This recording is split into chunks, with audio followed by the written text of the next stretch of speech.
Hey fam, I want you to like, share, and subscribe to our YouTube channel, youtube.com/Roland S. Martin. And don't forget to turn on your notifications. Folks, for years we've talked about voter suppression and what Republicans are doing all across the country. These things ramped up really after the election of President Barack Obama in 2008. Then, of course, you had the Shelby v. Holder decision of the Supreme Court that pretty much gutted Section 4 of the Voting Rights Act. And then that just threw this whole thing into chaos. The Republicans, they continue. I mean, that was in 2012. This 7 years later, they are continuing their efforts for voter suppression. This time in Tennessee, where the Senate is taking up a bill that will essentially criminalize voter registration drives. Now, here's the deal. Close to 90,000 black voters were registered by the Tennessee Black Voter Project in the midterms last year. Tennessee Republican legislators, led by Republican Secretary of State Trey Hargett, fear a rising black electorate will lead to victories for Democrats and progressive candidates all across the state. Now, as it already has in Nashville and Shelby County, that's where Memphis is. Let me say it again. You have seen progressive candidates win in Nashville and Shelby County, where Memphis is located. Not content to suppress voting, these anti-democratic forces are trying to suppress voter registration. Joining us now is Tequila Johnson, Vice President for the Equity Alliance. So Tequila, they're going to take up this bill tomorrow, correct? Yes, as we know now, the bill has been put off for the last 3 days. So as of now, they're going to hear it in the Senate tomorrow, but that could change at any moment. Now, the last time we talked, they tried to suggest that, well, this is not criminalizing folks. You had, of course, Nashville newspapers taking them to task as well. So have there been any changes to the bill? Or does it still remain the same where for every infraction decided upon by the head of voter registration, the registrar in that particular county, that could lead to a fine? Is that still pretty much what the bill says? The last I read, yes. There is talks that they're trying to remove the civil and criminal penalties from the bill, but the last amended bill that I read still had the criminal and civil penalties in there as a part of the punishment. And again, we've been talking about, again, how this is going to impact voter registration groups. How have folks been banding together trying to stop this from actually happening? Well, what we've seen on the ground here is tons of mobilization efforts, both locally, statewide, and nationally, to just bring awareness to what our state legislator is doing and the voter suppression tactics that they're using. Right now, we have people all across the state going out into different counties, continuing to register voters. Lots of people have reached out about how can they help, how can they start a voter registration drive in their community. We've had all types of people from both sides, both parties reaching out saying this is wrong. I think what our state legislator has done here is, in the process of trying to suppress voters and make it harder for progressives, they've actually shined a light. They've actually helped progressives because, like I said, there have been young people in particular from both sides speaking out about this that are just up in arms about it, as they should be. And again, what we're talking about here is slapping fines on the folks who are registering. That means any group out there, whether you have grassroots groups, fraternities and sororities, other groups who oftentimes do voter registration, this is going to have a chilling effect because people are going to be afraid where any mistake they may make, that may result in fines. And these groups can't afford to spend $10,000, $20,000, $30,000. Mm-mm. You're absolutely right. You have groups that are already very severely under-resourced that may receive small grants to do voter registration as a component of maybe some voter education or voter outreach program that are going to be penalized for making a mistake. One of the biggest things that stood out to me was on our Secretary of State's website, there are no clear guidelines as to what you can and can't do when registering a voter. In fact, our Secretary of State, as it stands now, basically leaves it up to the discretion of the different 94 county election commissions to determine how they're going to process forms, what constitutes a complete form, at what point are they going to take it upon themselves to reach out to the voter to continue completing the form. So it is very subjective. And their answer to this problem is not to let's work together and fix the process, but let's slap a bill, let's create a new law that actually penalizes those groups on the ground that are doing the voter registration, but it doesn't hold a state accountable for making sure that there are clear and specific expectations set forth. All right, then. Well, we certainly appreciate it, Tequila. Keep up the good fight, and we'll keep putting pressure on and making folks aware of what's happening in Tennessee. Yep, thank you. I appreciate you, Roland. All right, thanks a lot. Let's go to our panel. Dr. Julianne Malveaux, economist, president emerita, Bennett College. Michael Brown, former vice chair, DNC Finance Committee. Robert Patillo, civil rights attorney. Robert, I'll start with you. As a conservative, certainly this should be a problem to have Republicans continuing in every possible way to suppress the right to vote. You're absolutely correct. What we have to understand, there's a study from the Brazen Center that came out earlier this year, which articulates the need for automatic voter registration nationwide. So far, we have 11 separate states that have already implemented automatic voter registration. We have another 6 where it's being considered. Ohio, Maine, Hawaii have all, in the last 2 weeks, began the process of implementing automatic voter registration. This is an arcane, draconian, Byzantine system where people have to fill out a particular piece of paper in order to be able to vote. If you get a driver's license, register a vehicle, interact with the government, you should be automatically registered, and then the Secretary of State should keep up with that via our online system.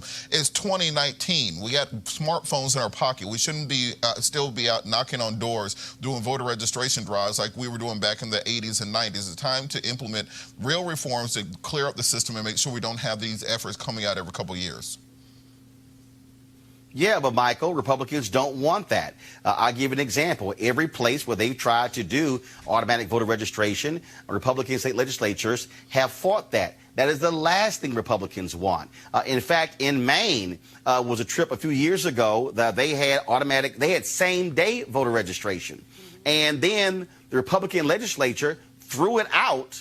Then the voters said, the hell are y'all doing? Came back in the next election, put it back on the ballot, and approved it by almost 70%. And so, yes, Robert is correct. It's a no-brainer, but this is a Republican strategy. They do not want to see an increase in voters of black people, of Latinos, frankly, young voters, because they want this thing to be old and white, because people who actually vote in huge numbers are older voters. Absolutely correct. And before I answer your question about registering to vote and this particular topic, I'd like to congratulate Dr. Malveaux. She's being inducted into the D.C. Hall of Fame this week. So congratulations. Thank you. You're very welcome. But Roland, until we federalize what voting is in this country, we're going to continue to have, depending on who the governor is or the Secretary of State in a particular state, you're going to have people trying to suppress. Should be federalized. I know there have been some efforts for that over the last several decades. They haven't really worked because then the states clamor, oh, this is a state's issue, it's not a federal issue. But to me, this is one of those things that should be federalized, and that's voting. Same-day registration. We should be making it easy as possible to vote, not more difficult, which includes voting should be on a national holiday. Roland, look, Julianne, this is what I keep trying to explain to people right now. Okay, Donald Trump won in 2016 not just because Hillary Clinton was a bad candidate, not because she didn't go to Wisconsin, not because of the Russian interference. It was also because the Republicans had a very clear plan for voter suppression. In Wisconsin, upwards of 200,000 people were impacted. In fact, even when the Obama administration approved the voter ID law there in Wisconsin, a federal judge had to call in Governor Scott Walker's office saying, why are you dragging your feet on even issuing these voter IDs? The Republicans are going to use voter suppression in 2020 in order to try to get Donald Trump elected again. Absolutely. And when Robert says it's a no-brainer, the fact is that the people who are doing this have no brains, Robert, have no brains. They want to take power by whatever means necessary. They don't care about the notion of democracy of and by and for the people. And so what we end up with is all kind of schemes. This Tennessee scheme, Roland, as you know, is just one of many schemes to attempt to suppress the vote. This notion is really pernicious because people who are doing voter registration at outreach, as you said, sororities, fraternities, civil rights organizations, high school clubs, they're now being subjected to potential fines. But more than that, what we see, and the Mueller report lets us know what we see, is venal, corrupt, amoral individuals who will do anything to win. They will do this to get that orange orangutan back into office in 2020 if they can. And all we have to do is to really organize, whether you're to a Republican or a Democrat. If you believe in democracy, it's time to say every vote has to count. Well, again, I'm trying to tell everybody who is watching, you need to understand, if you live in a state where you have a lot of black people, there are going to be efforts to suppress the vote. Young white folks. And listen, I told the civil rights organizations this, that they've got to stop just focusing on voter suppression specific to African Americans and Latinos.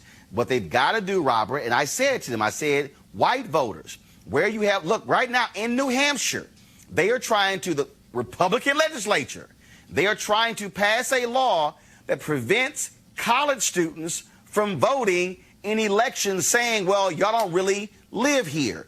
Robert, we saw the exact same thing in Waller County. We've seen it for decades in Waller County, Texas, where Prairie View A&M University is located. We've seen this in North Carolina. We've seen this in many other states as well, because these are the tactics. In fact, in Wisconsin, you had a Republican clerk who admitted that she moved an early voting location off of a college campus because she said too many young people were voting Democrat, so she moved it to a way out location with a small parking lot to make it difficult. So, Robert, even if we have automatic voter registration, you still have Republicans who will do everything they can in order to reduce the number of people who are voting. Final comment. Well, there are legitimate concerns about our voting system and the integrity of such. We saw that in the Mueller report and the efforts of foreign governments to interfere with them. As far as students voting within certain jurisdictions, what happens often is if you have a college in an area, you have transient people who are deciding local policies.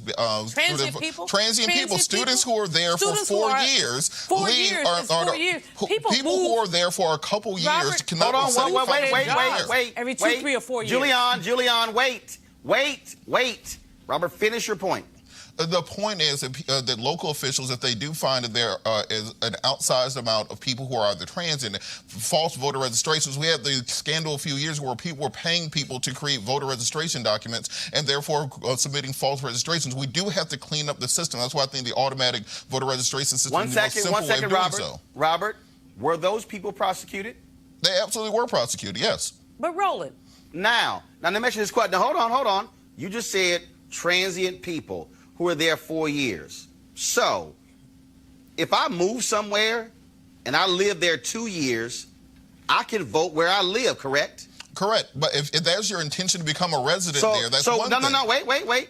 So what is the problem if you have college students who are there, and let's just be honest, they're 9 months, or you have some people who go to college year-round, they literally are being impacted by local policies. Why shouldn't they be able to vote? Well, if you are not a resident of that area, you should not be deciding local politics. I don't want somebody. You live in a dormitory. If you live on a campus, but if we're deciding property taxes, we're deciding school zones, we're deciding millage rates. We don't want people who don't live in that area deciding those things. No, but wait, Robert. Robert, why are you limiting what folks are able to vote on? They are there. Are they not driving on roads? Are they not living in those areas? Well, look, I'm wearing my Texas A&M shirt. Are they not I lived in Bryan, Texas. I lived in an apartment complex. I did not live on campus. I was a resident of Bryan, Texas. Why should I, because I'm a student at Texas A&M Even though I'm from Houston, why should I be able to vote? Well, because you should be voting on the local concerns where you reside at, where your mail goes to, where your car is registered at. That's where you're voting at, on the local issues that affect you. You should not be voting on someone else's issues. Okay, Robert. Someone else's this issues, is why all that's issues are nonsensical, local Robert. issues. Oh, This is why goodness. that's nonsensical. That's nonsensical. Here's the deal. I own a home right now in Texas. That's my homestead. I live in Virginia. I am still registered to vote in Texas. I still pay taxes on the home that I own in Texas. So, are you telling me that I should not be able to vote there? I'm making the exact. You should be voting in Texas because that's where you reside. That's where your domicile is. That's where you're a resident of. That's where you own a home at. You should. I do feel But that I live here in restrict your Virginia. ability to vote on local issues in Virginia. Well, then you don't have a stake there in Virginia as you have in Texas. No, Robert. Please.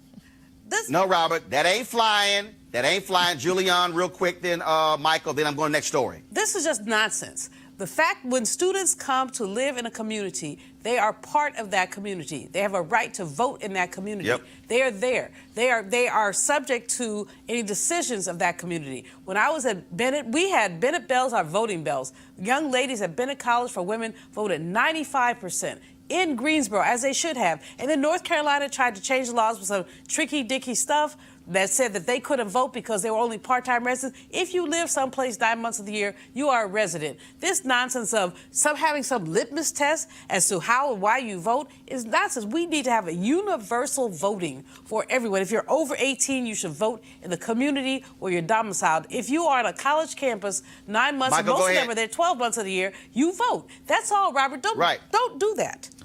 Well, just like the census. Michael? Just like the census. With college students, they are counted in that particular city where they live, not where they're from. Boom!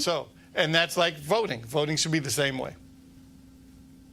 Yeah, guess what? They don't mind those college students being counted to get those resources, but then, we don't want you voting. Just like they count those prisoners in those areas for the census, but don't want them to vote. Unfiltered, be sure to join our Bring the Funk fan club. Every dollar that you give to us supports our daily digital show. There's only one daily digital show out here that keeps it black and keep it real as Roland Martin Unfiltered. Support the Roland Martin Unfiltered daily digital show by going to RolandMartinUnfiltered.com. Our goal is to get 20,000 of our fans contributing $50 each for the whole year. You can make this possible. RolandMartinUnfiltered.com.